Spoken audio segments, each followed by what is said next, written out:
Hi everyone, welcome back to part 3 of my American War of Independence game using the new Muskets and Tomahawk rules.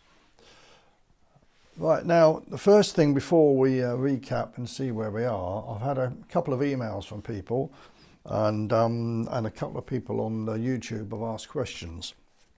So I'll answer those questions, and also I've been pointed out that I've done something wrong, which of course I half expected I'd do more than one thing wrong, because that's why I'm playing this game. I'm trying to learn the rules, and you never get everything right first time, and I'm afraid these days I get a lot more wrong than right. But anyway, we're doing all right.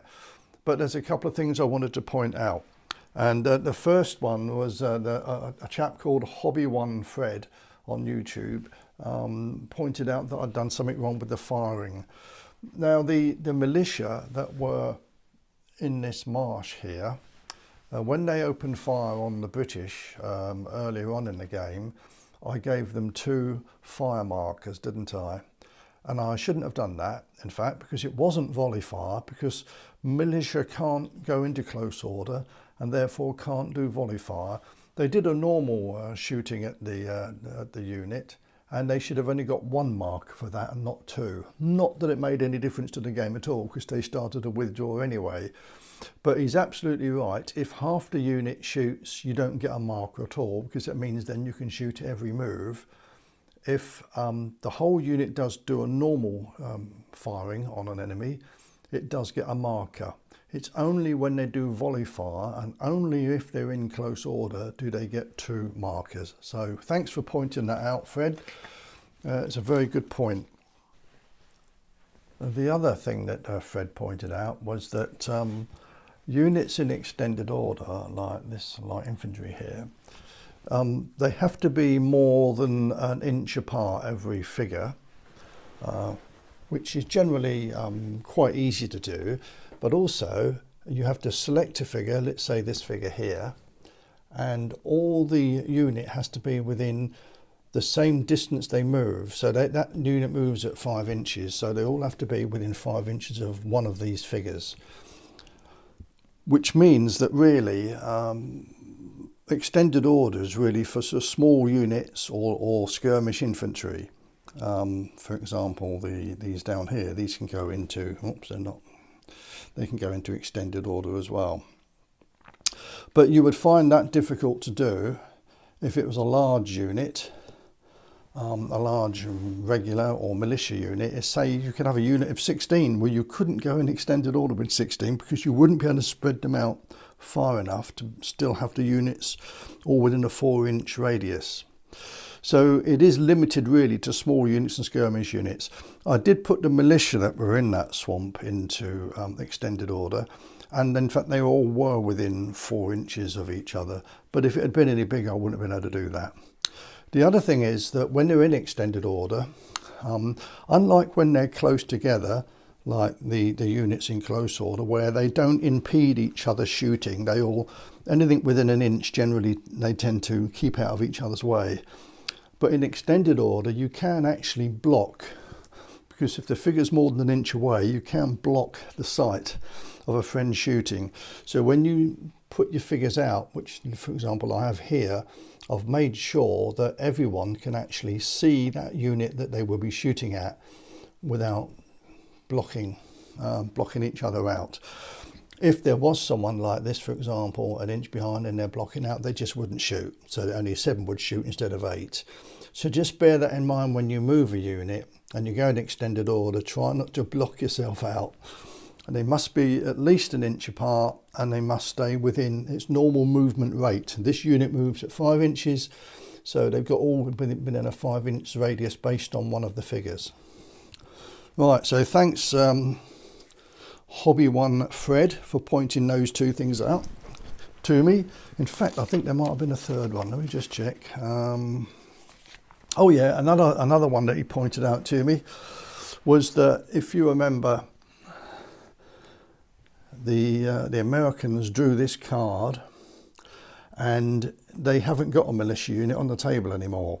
So when it's their turn to go, if they use that card, it's then thrown away, and he does get a marker. That's why I put that marker on there, a command marker. So when he uses that card, he will get a command marker. But at the moment, it's there until he tries to activate that unit, the unit that in fact isn't there, which is why you get a marker. Right, so I think that's everything that Hobby One Fred mentioned to me. And again, thanks a lot for your input on that, Fred. Appreciate the help. And then another one, a mate of mine who I play regularly. I've been playing him for about 30 years, wargaming. He emailed me, because we don't see each other at the moment, of course, because of the coronavirus. But he emailed me and asked me a few questions. The first question he said was, how many points have I got on the table? Well, I've worked on around about 300 points for this game. I didn't want it too big. The rules suggest an army of between 300 and 500 points, depending on how many people playing. So a normal one-to-one game, 300 would be a good number to go for. If it's going to be 2 against 2, then I would suggest you go a bit higher, around sort of 500 points. But this is just a one-to-one game I'm doing at the moment. In fact, the army that I've got out here, they both come to exactly 304 points. So that's that one answered, Graham. He also asked, when do officers move? Well, the officers move quite independently from the units, but they move when their card turns up. So, for example, the British Army is entirely regular, in fact, including the officer. So when that card turns up and you activate it, whether it be you or your opposition, if it's a red card, then you move all the regular units, which would include the officer, and he can move wherever he likes. The American leader, this chap here, is activated when the provincial card comes up, which are these 2 units here. These are provincial units. And they also get the benefit of him as well. He can give them an order through the Forward Boys card, and also he helps their morale. Also, the militia. The American militia, when they were in the game, because they're no longer there, they've both gone off the field, as we know, unfortunately for them. Because if you look at the book, there we are, here's the militia, American militia.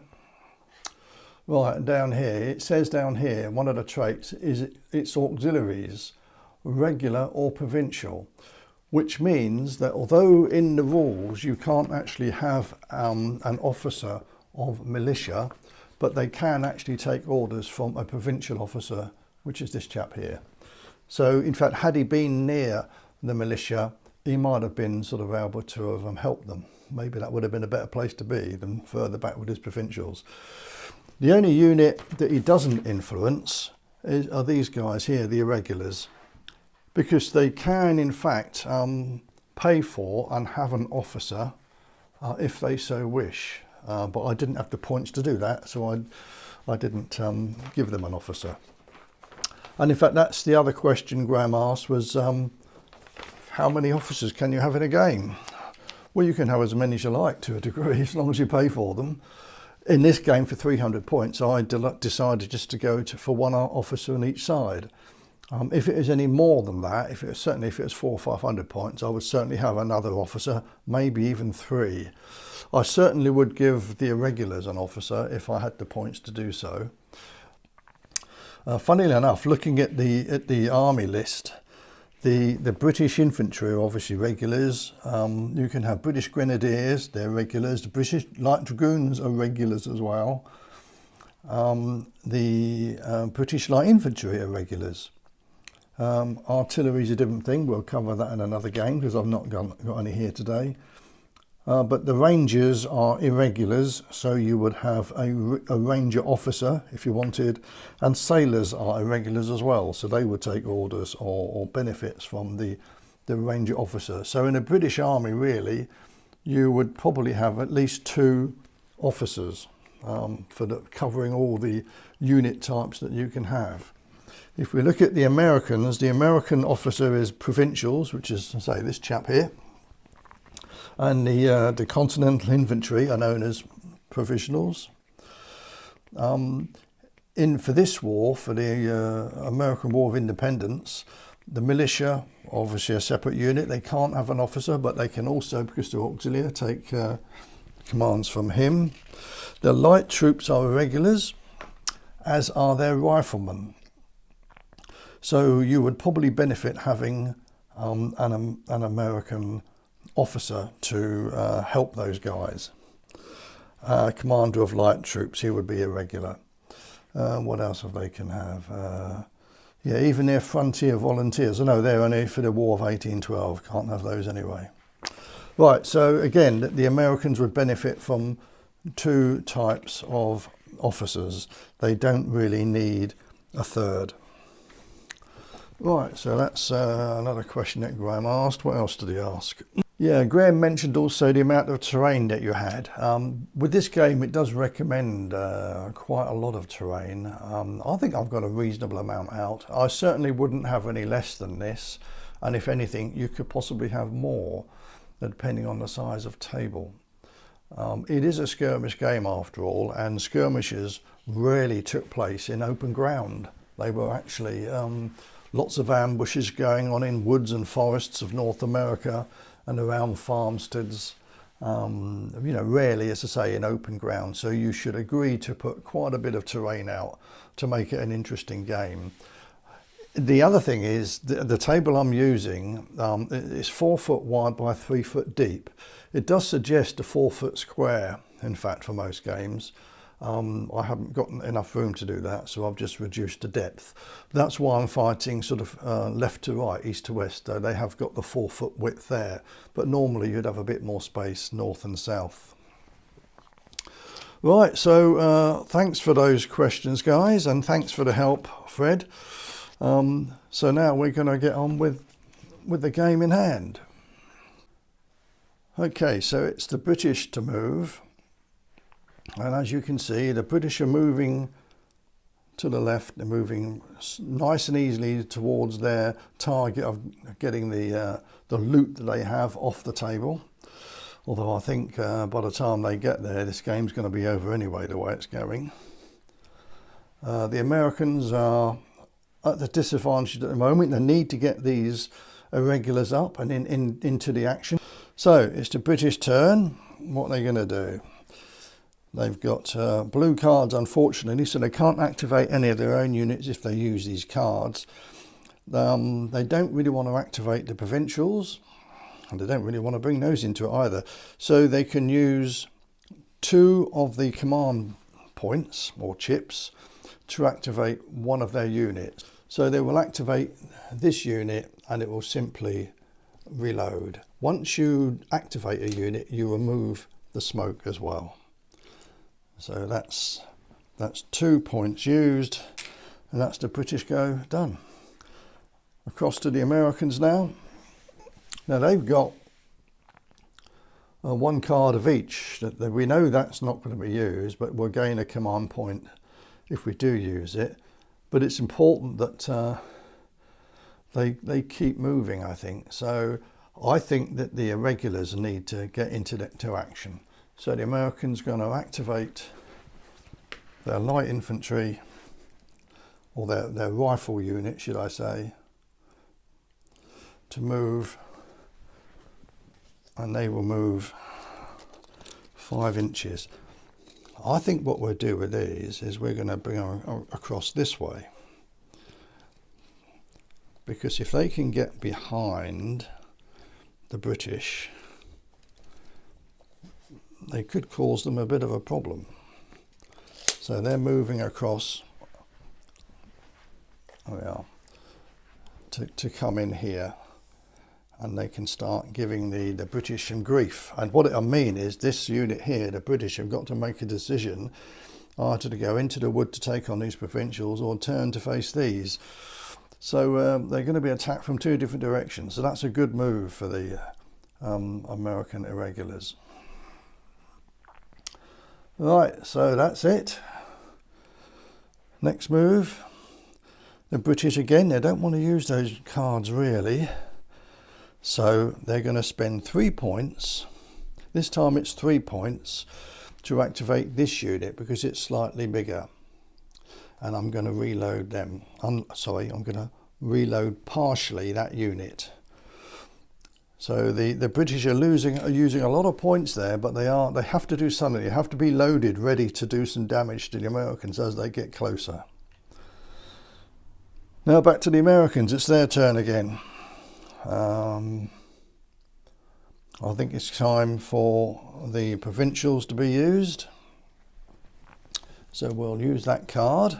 They've got 2 units and an officer, of course. So the first thing we have to do with this unit is, because it's shaken, it must try and rally. It has no option. Now, unfortunately, Don, my mate Don, will be laughing at this because I'm notorious for rolling rubbish dice. And yet again, I've proved it. Yes, Don, if you're watching this, you'll be laughing your socks off, won't you? Right. So we have to do a reaction test for that unit, and it's only 1. Now they only have to, it's not a normal reaction test, because if you look up the board here, this is a provincial, it's a recruit unit. The provincials are recruits, and if you see this number here, he's got to get 6 plus, so 6 or over on the morale for them to pass the morale test and to come out of shaken. So I'll just do that test now. Now it has an officer nearby, so it gets 1 for that. It is at least 6 figures, it's not 10. If it was 10 it would get +2, but it's only 6, it gets +1, so that's 2 up. And the unit is formed up, because although it had to fall back, it stays formed up. It doesn't have to lose that formation. So that's +4. What else is there? And there's no more minuses, so you add 4 onto the 1, it's a total of 5. So what did I say? This unit, it's a total of 5, but it needs to be 6. So it's a bad dice roll. Now it's not too bad actually, although they failed to get the desired number, which was 6. They do still actually become unshaken. But if they had achieved 6, they could do another thing as well. They could have, for example, loaded or moved. But because they didn't achieve that 6 they needed, they can only just rally, and so you can remove the shaken marker, but that's all they do. So in fact, it's not a bad thing at all. Although I rolled an abysmal 1, it's not a disaster, but they just have to stand there. They've just rallied, and that's all they were able to do. The other unit, the other American provincial unit, are going to move into this wood. Now they can stay in that formation, but they lose all the benefits. So there's not really a great point, to be honest, but they might as well. There's no need. They're not going to be any disadvantage or advantage for staying in that formation, but they just don't get any benefits. Now they use 1 inch for going into a wood, so they can. I'll just move these trees out of the way. So they're going to move 3 inches. There you go. They're going to be there. They move up and put the trees back. Incidentally, in a wood, all the trees are movable. They're not static. You can just move trees around so that you can move troops in and out. Otherwise, it would get a bit silly. So the officer now he wants to stay within 6 inches of both units. So in fact, he might as well stay where he is. And incidentally, an officer can't be shot at individually. If he's within 6 inches of a unit, he can't be shot at individually. They have to fire at the unit.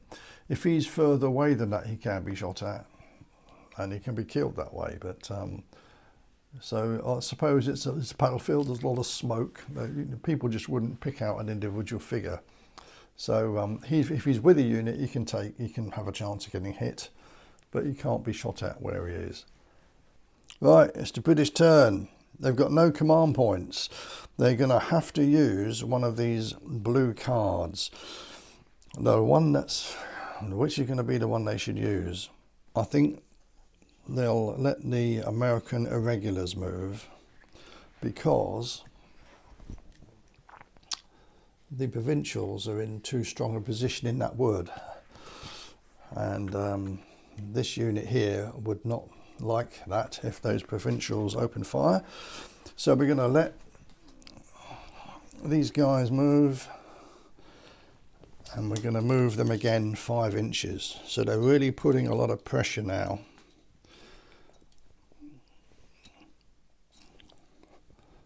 on the Brits. So maybe things are going to start to change in favour of the Americans. They're starting to outmaneuver the British troops. And of course the British, though, do get their little token. Right, back to the Americans now. The only card they've got is the militia card. They haven't got any militia, so that card is thrown away, but they do gain that point. And of course they have to draw 3 new cards, which I will do now. First one is provincials. The second one is a green clock. And the third one is British regulars. So the clock is disposed of straight away, and they draw another card, which is also regulars, British regulars. So that's their move, though. They've replenished their cards. The clock has gone over here, which doesn't actually do anything. If it had been a red clock, it would have to have held a random event, but it isn't. It's just a green one, so that's just placed out the way. And now it's the British to do their last move, which is they have to activate these provincials. They'll get another chip for doing so, but now the Americans have got to move their provincials. Well, it's easy for these guys. They're going to have to reload, so that's quite straightforward. Now, the ones in the wood, what are they going to do? They could open fire. They're close range, but they are firing across a wooded area. They normally shoot at 6+, but that'll be 8+. So they'll only be hitting on 8s and 9s, although they have got 10 men firing. But they've got a 20% chance of doing damage, which means they could get 2 hits. Because they can't do volley fire in the wood, they have to fire normally. Or they can fire half the unit and not get a fire marker, or they could just moving forward. I think, you know, because the British are unloaded, I think they should move forward there, and maybe we might even get a melee soon. So it's -1 to move in the wood. They normally move 4 inches, so they're going to move 3 inches forward. There we go. Getting interesting now. We might even get a melee in a minute. They are not in charge move yet in that wood, believe it or not. They are 5 inches away from each other. So they're going to have to do another move before they charge, if they attempt to charge. Right, the British have to now take 3 new cards. A forward boys blue card, a regulars card, and the blue militia card. Well, the only other thing, I forgot to move the provincial officer, so I've moved him up now to the edge of the wood, so that he's within 6 inches of this unit, which he's hoping this unit's going to do good things for his attack. So he needs to be with them rather than back here with the unit that's not really doing much at the moment. So now it's the British to move. I think they're going to use their regulars card to get things moving again for the Brits. I think for these two it's quite straightforward. They're just going to reload, so they're all ready to fire. The officer will move around here. Now, what's he going to do with those lights? Let's check the range.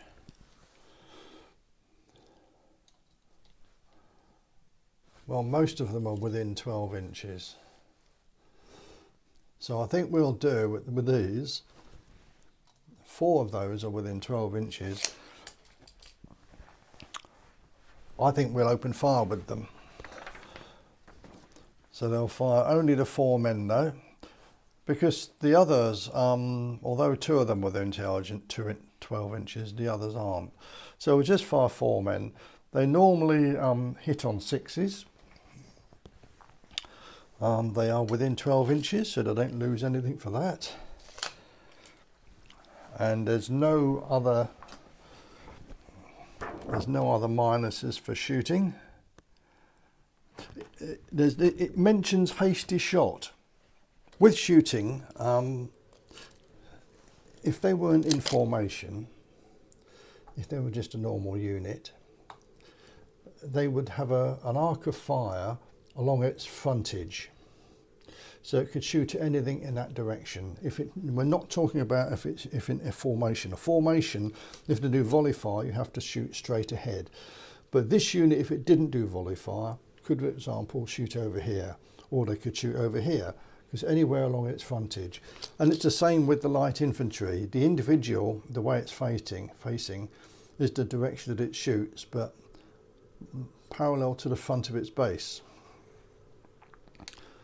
So it's got a 180-degree angle of fire. But if you should have a figure facing over here and you wanted to turn him, then you'll be penalised for doing that. You're better off not shooting them at all, to be perfectly honest, because you get a -1 for a hasty shot. Also with a hasty shot, let's just say for example, this unit here in the wood. Let's look at the Americans in the wood. If they decided they wanted to fire at both of those units, they could do so. You could fire 4 over there and 6 over here if you so wished. But then it would count as a hasty shot, so they would fire at -1. They'll be penalised for doing that. If they fire at one unit, they don't get penalised. So that's what hasty shot is, where you're picking 2 targets, whether you're turning men to face the target you're firing at. On the other one is if you use a vigilance shot. I haven't done a vigilance shot yet, but one of the moves you can do is you can set a unit up for vigilance, and then you can react to what the enemy are doing, and you fire, but you fire as a hasty shot. Right, so where was I? This unit is going to activate. I'm going to fire 4 of its men, half of its men, towards this target, and they're hitting on 6s and over. There's no minuses at all. Right, I rolled 1 7, a 3 and 2 zeros. Now, I wish normally on D10s 0 was a 10, but it isn't. We know in these rules it's a 0. So I only got 1 hit, which is not very good. Never mind. They're not, incidentally, these light infantry, they're not sharpshooters like the Americans here, who could re-roll any zeros. But they're not. They're just light infantry. They're not sharpshooters, and they can't also. They don't get a bonus for shooting either. So they're just just normal like regulars, but they're in light order. So they've got 1 hit. We've now got to see with a musket. If it's under 12 inches, they hit on 6s. No, it's a 5. So in fact, that was a complete waste of time. They didn't do any damage at all. So that was almost like a wasted move. Maybe they should have moved up nearer. It would have been better maybe to send these guys into this wood. But anyway, I didn't. The decision was made. I didn't do very well there, but never mind. That's wargaming for you. Now it's the Americans to go. So are they going to move their provincials? Well, they're not going to use the 2 regular cards, are they? They're not going to want to give the British any advantage at all. So they're going to use the provincial card. So now we've got to decide what the Americans are going to do in that wood. Are they going to open fire, or are they going to move forward even more? The trouble is now the British are also loaded. They can either fire half the unit, so 5 men. As I mentioned, they have got 5 inches between the 2 units. So if they shoot and they're in dense cover, it's -2. And that the shooter's line of sight crosses at least 3 inches of an area of terrain, offering whatever level of cover it is. This is dense cover. If the target is not in cover themselves only, so they do get -2 for shooting there. They start off at hitting on 6s because they can't do volley fire, remember? They can't do that because they're in a wood. So they're hitting on 6s, but that becomes 8s because they're firing over all that terrain. So do they risk it and hopefully roll lots of 8s and 9s? They can either fire the entire unit or just 5 men. Dilemma. Right, what to do? Let's go back to the other unit first. I'll think about that one. Right, over here, these guys, no good them fighting volley fire because look,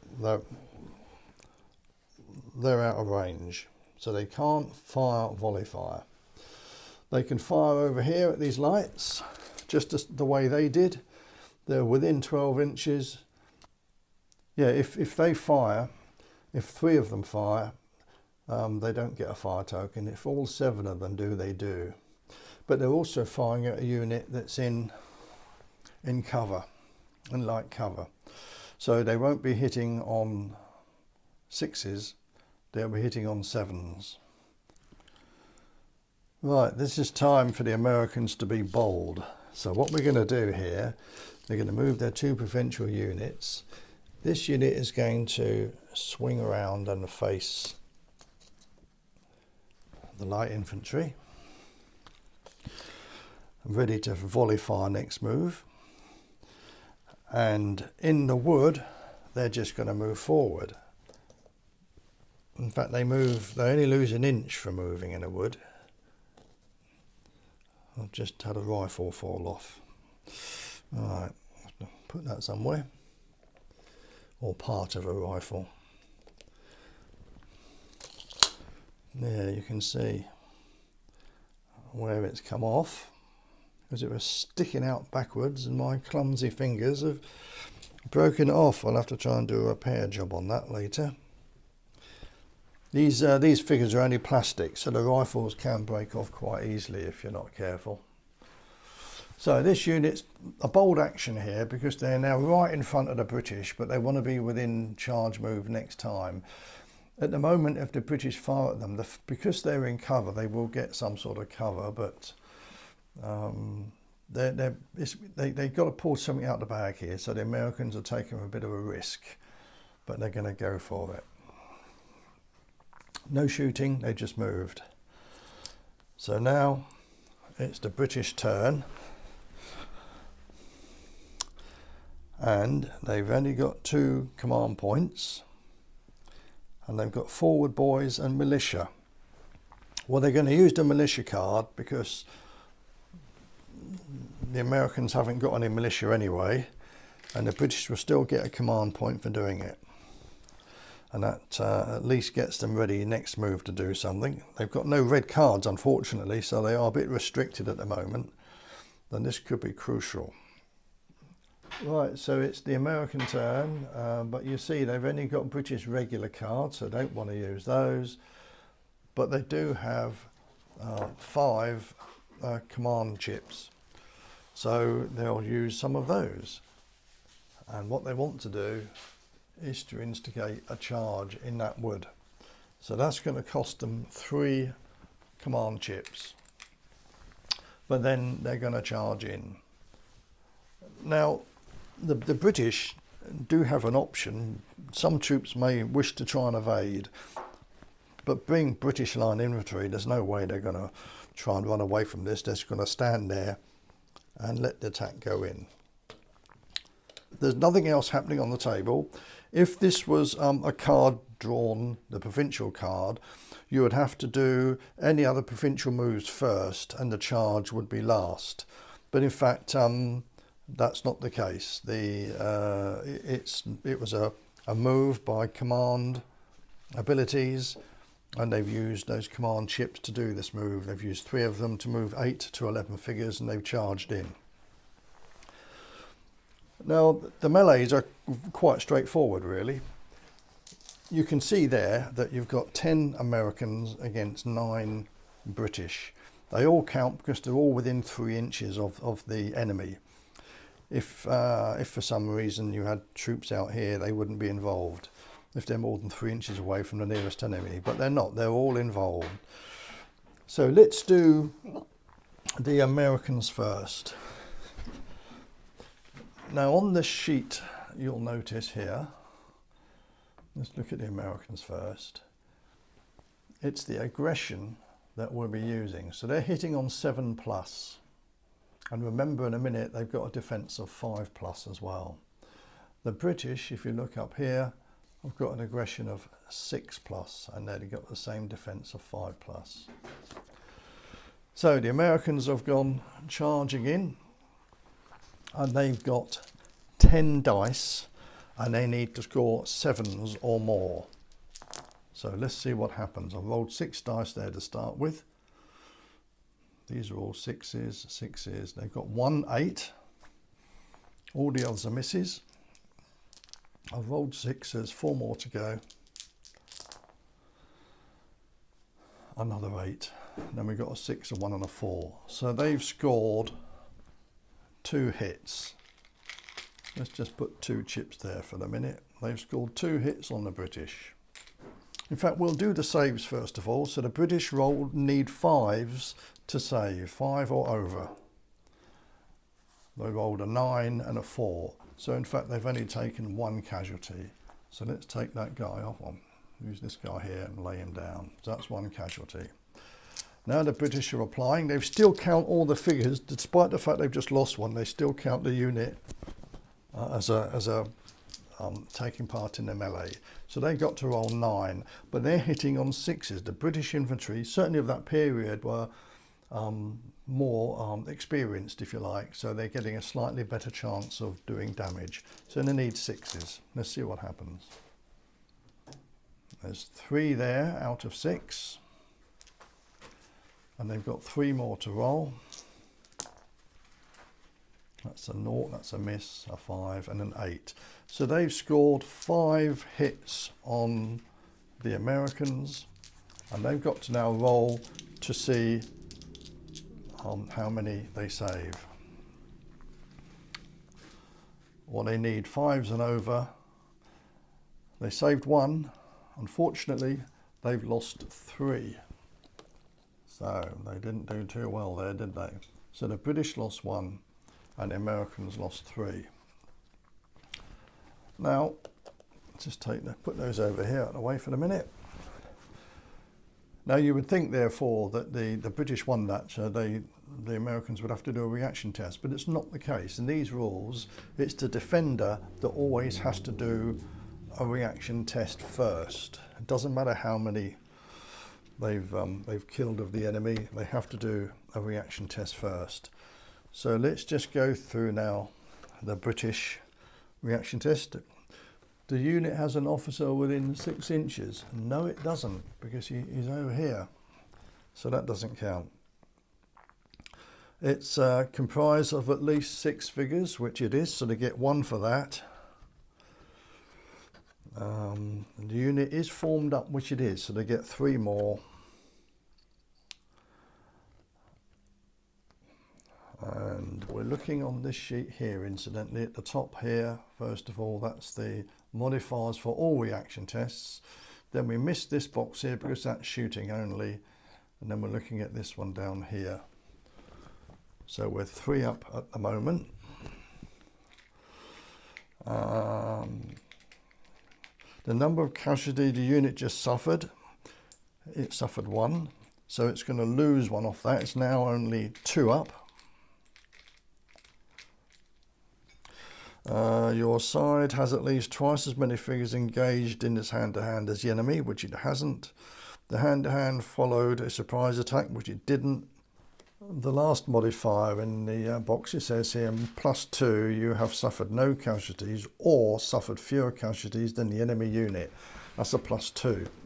So that puts the British on 8. And as you can see on here, for a trained unit, no effect. So the British are fine. Now it's up to the Americans to test. Let's roll first, see what sort of dice it is. It's a 7, so it's not a bad dice. So let's go through again. Is their officer within 6 inches? I think he is, yes. So the unit is an officer or at least 1 officer of the troop type within 6 inches. So that's +1. The unit is comprised of at least 6 figures, which it is, that's 2. So they're now on 9 at the moment. The unit is formed up, but it doesn't get that benefit because it's in a wood. So I would say not. So it's still on 9. And then it lost 3 figures though, so it's down to 6. Your side has at least twice as many figures, no. So it's on 6. So if we look on the sheet, this is a recruit unit, so 6. We're looking along this line here. It's recoil or shaken, so it must recoil. Even if it didn't get that, the fact that the attacker has gone in and didn't push back the British, the Americans have to recoil. So they're going to go back 3 inches in the wood. They can't go back 4 inches because they're in a wood. So that attack failed. They lost 3 people. So it could have been better. Now it's the British turn. You'll notice that neither a unit are shaken there, so they can immediately do something else on their next turn. Now it's the British to go. They obviously don't want to use this blue card. They've got 3 points here to use up. 3 command points.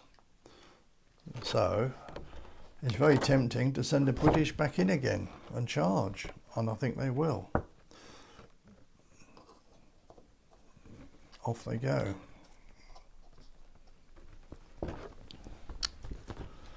And that's going to cost all 3 command points to do so, but it'll be worth it, hopefully.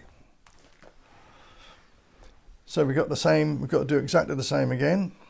We've got 8 British charging, and they need 6s to hit. 1, 2, 3, well that's pretty good, that's 5 out of 6. 2 more, 1 more. So they've got 6 hits on the Americans. Let's see what the Americans get back. They've got 6 men, but they're only hitting on 7s, of course. Only 1. So it's 6 hits for the Brits. Let's put that down there to remind me.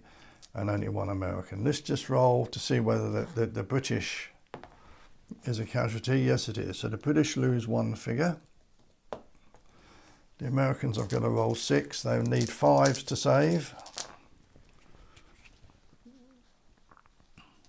In fact, they saved 3 of them, but they lose 3 more. So another 3 figures will come off the bases.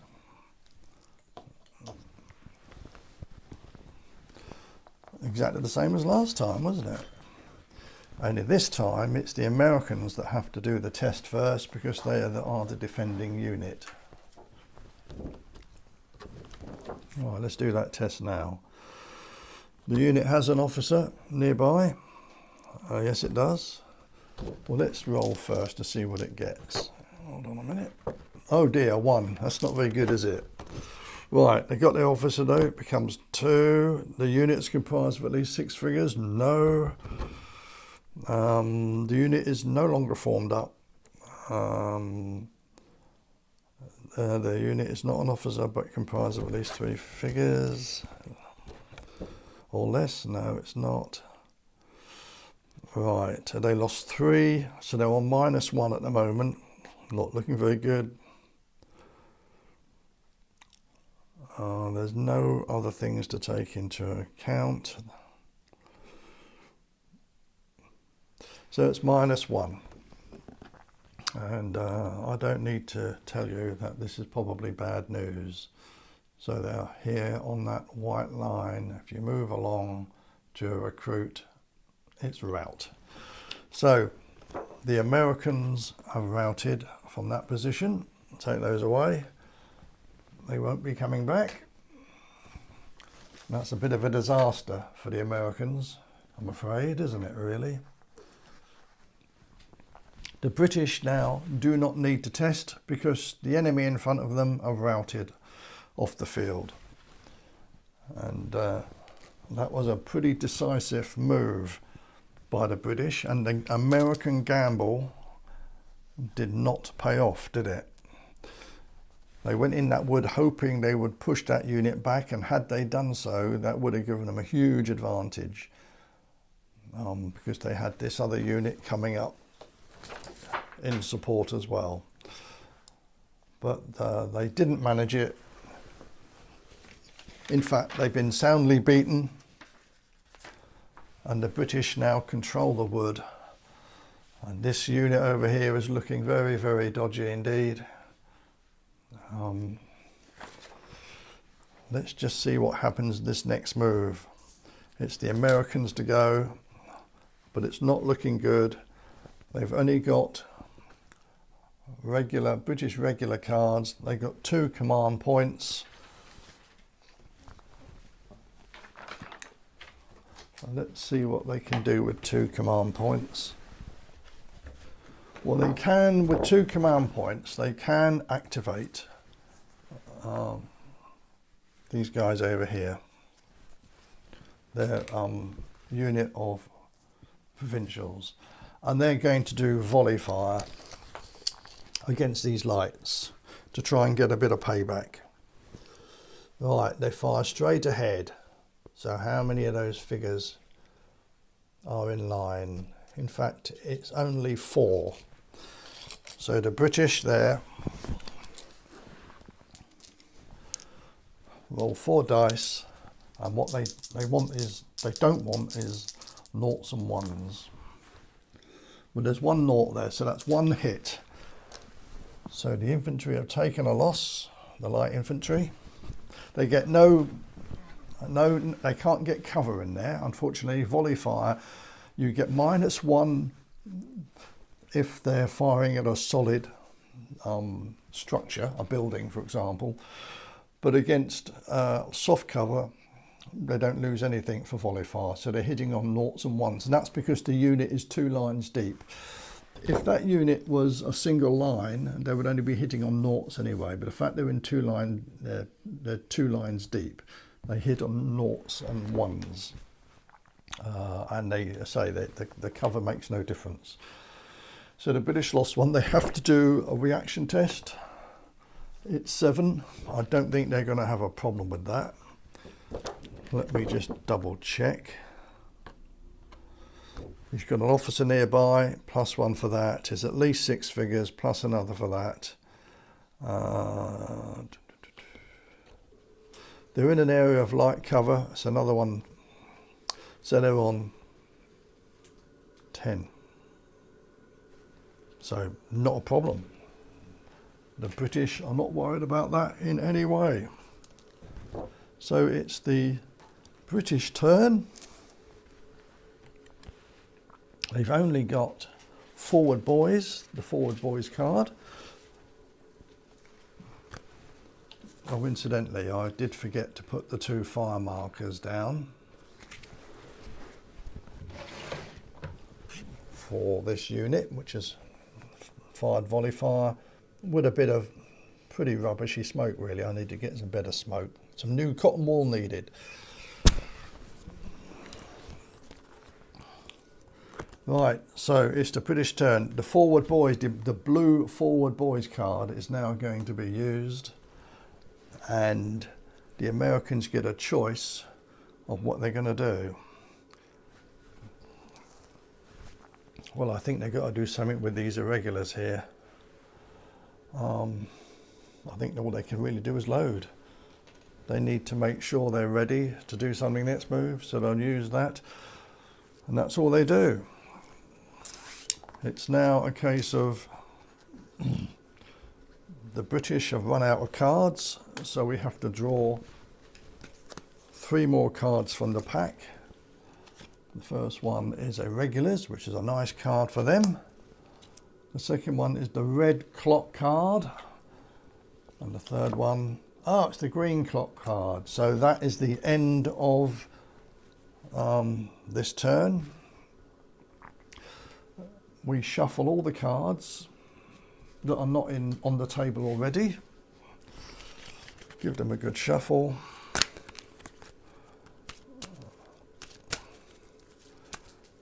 And we pull out 2 more cards. The British have still only got 1 card, you see. Blow me, a clock card's come out.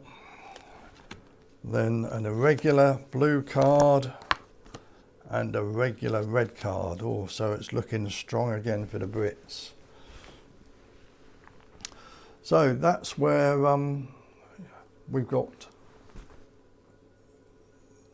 started our 4th turn, if you like. This will be the start of the 4th turn. So let's review the situation. The British are definitely dominant now.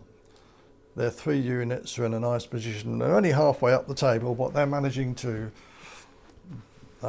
see off the American defence. The Americans now have only got a unit here of provincials facing 3 British units, and they have got these irregular rifle units down here, and they could start to cause a bit of damage, but they're not going to be a great deal of threat, I don't think, to what's happening. And to be honest, it looks like the game is over, doesn't it really? I can't see the Americans now recovering from this.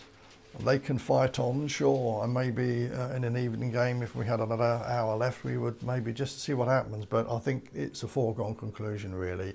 I cannot see the Americans recovering from this. They've now lost 3 units, and what will happen is, when the morale cards come out, if a blue morale card comes out, then the British will force the entire, well, what's left of the Americans to do a morale test, and I think it's all over, frankly. Now, a normal game would last for 4 turns, but the Americans, I think, at this stage have decided to capitulate. The British have won soundly. That fight in the woods was pretty conclusive, really. It didn't help the fact that early on in the game they lost their militia for virtually nothing at all, and I think they caused 1 casualty. But yeah, the game is all over, so that's it really. I would do another turn, but it was any point. It's been a nice game. I hope you've enjoyed watching it. I've certainly enjoyed playing the game. I've learned a lot, and as I said earlier, when I read a set of rules for the first time, it just doesn't make any sense to me. It just goes straight over the top of my head. The only way I can learn a set of rules is to have a quick look through the rules and then just start playing them. And when you start to play, ideally against an opponent, not solo like I've been doing, but by doing that you do take things at your own pace. I've kept this game quite straightforward. I haven't used any artillery, I haven't used any cavalry. I'll do that in the next game. The next game I'll put together, I'm going to use different units and bring more units into it, maybe even slightly more points as well. At least have a couple of officers each. But this first game was really just to test the water, really, see how it worked out, and see how the rules worked. And I must admit, I'm very pleased with them. They seem to have worked a treat. There's nothing there that I don't like, not that I can remember anyway. They seem to work very well. It's just really a case of rolling good dice when you can and getting the cards right and deciding what the best options are for what you're trying to achieve. And I would recommend these rules to anyone at the moment. Certainly I'm very happy they're running when. I've played a lot of skirmish games from various rules. But these, I think, yeah, these are my favourite at the moment. I've only had the one game, I know. It's too early to say. Next time I play, I may not be the case. But certainly at the moment, for a complete beginner in the first game, I think it worked really, really well. I know I made a few mistakes along the way, but not many. Most of it was right. And I hope you guys have enjoyed watching it as well. And when I do another game, won't be straight away. I've got a few things to do around the house for the next few days, but then I will get another game going and I'll publish it as well at the same time as I've done with this one. So for now, that's it from me. Keep safe and stay indoors. Don't go anywhere unless you have to, and keep well. Okay, bye for now.